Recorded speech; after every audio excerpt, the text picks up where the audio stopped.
En esta ocasión vamos a hablar sobre la ejecución de la auditoría financiera. Como podemos observar, tenemos los tipos de prueba. En este caso, encontramos la sustantiva, de cumplimiento y los papeles de trabajo.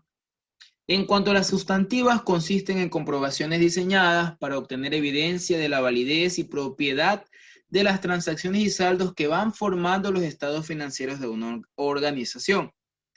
En las de cumplimiento es el examen de la evidencia disponible de que una o más técnicas de control interno están operando durante el periodo de auditoría. Y los papeles de trabajo, pues no son otra cosa más que el conjunto de documentos, planillas o células en las cuales el auditor registra los datos y la información obtenida durante el proceso de auditoría, es decir, los resultados y las pruebas realizadas. La evidencia de auditoría se basa en la norma internacional de auditoría 500, donde nos pone de manifiesto que la evidencia de auditoría es la información, documentación utilizada por el auditor para alcanzar las conclusiones en las que se basa su opinión. La evidencia de auditoría incluye tanto la información contenida en los registros contables de los que se obtienen los estados financieros. Es decir, va a ser todo el respaldo de la auditoría que nosotros emitimos para luego realizar el dictamen de la misma.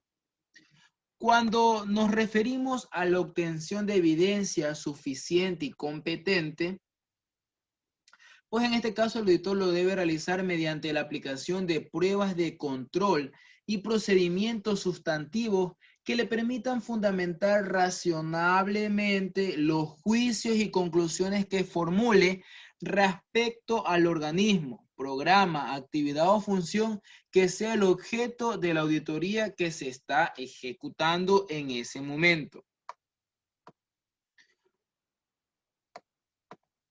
Continuando con la sustentación, tenemos el procedimiento para obtener la evidencia de auditoría.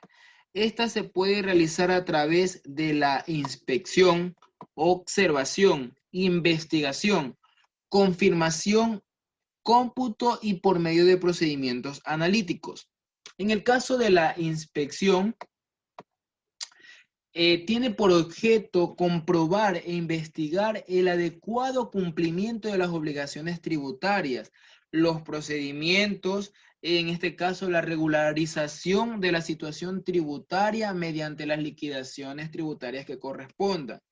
En la observación, pues es menester recalcar que es un elemento fundamental en todo proceso de investigación y no puede ser de menos en una auditoría, porque a través de la observación de los estados financieros, de los documentos de respaldo, el auditor podrá evidenciar los diversos errores que se pueden presentar durante la auditoría.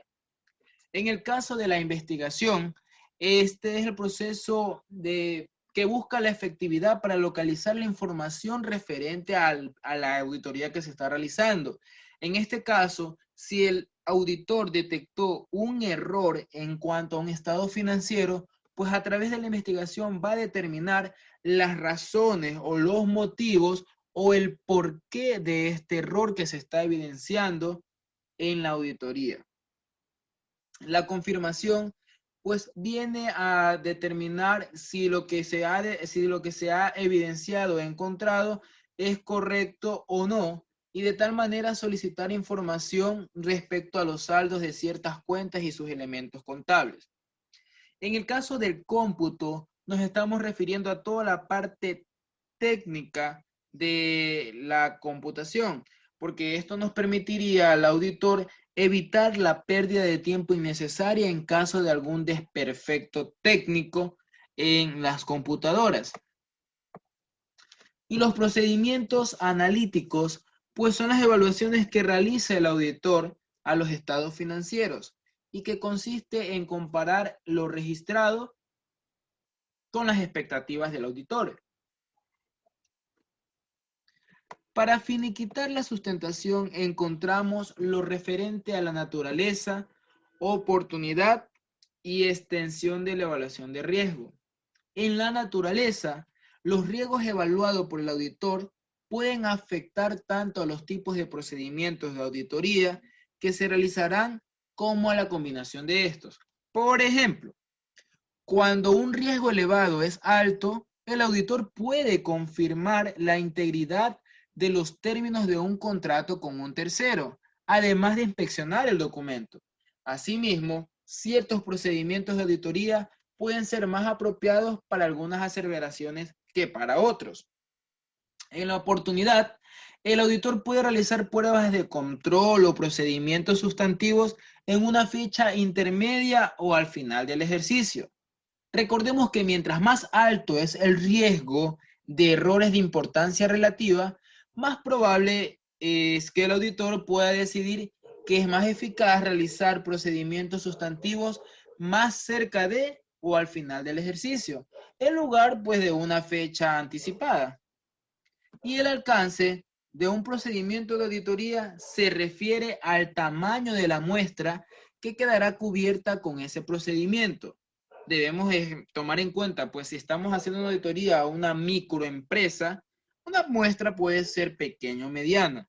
Pero si nos referimos a una gran empresa transaccional, multinacional, en este caso estamos hablando de que tenemos una matriz y varias sucursales a cargo. Entonces, evidentemente, la muestra va a ser un poco más extensa para que de esta manera el auditor en su procedimiento de auditoría pueda emitir un dictamen mucho más factible y mucho más apegado a la realidad de la empresa auditada. Como conclusión, en este tema de la ejecución de la auditoría financiera, como grupo, pues hemos considerado que es realmente importante estar apegado y tener las bases fundamentales con respecto a las NIA, ya que de esta manera nos permitió evidenciar que las pruebas que el auditor obtenga en el proceso de auditoría son de real importancia en el procedimiento para al final emitir el dictamen referente a los estados financieros, pues de esta manera la gerencia de la empresa auditada podrá verificar si el trabajo contable y financiero realizado en su entidad está siendo el idóneo o no. Y a su vez, la toma de decisiones será mucho más eficientes. Muchas gracias.